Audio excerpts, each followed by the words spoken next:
Social media can be your friend or it can be your foe. We've talked about the various uses social media sites provide for interaction, but what we haven't looked at is how this tool can get out of hand very fast.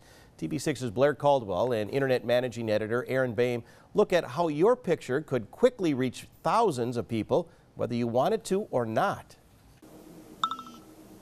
Back in February, someone in the newsroom spotted a post from a second grade class in Canada that was looking to teach a lesson about how fast things travel online.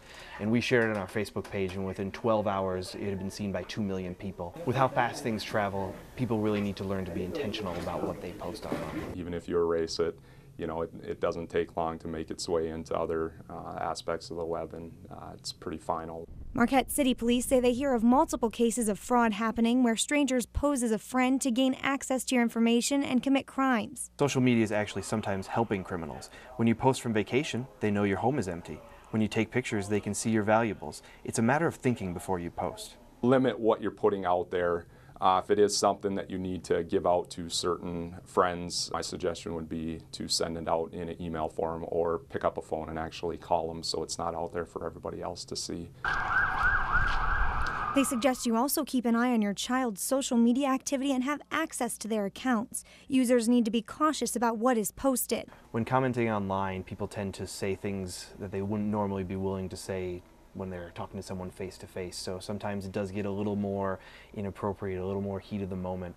Even if you post something online, someone else can come along and take a screenshot, and even when you delete it, the picture still exists. What you post on Facebook or Twitter or whatever the name is, it's there to stay, okay? And that can come back to haunt you later on.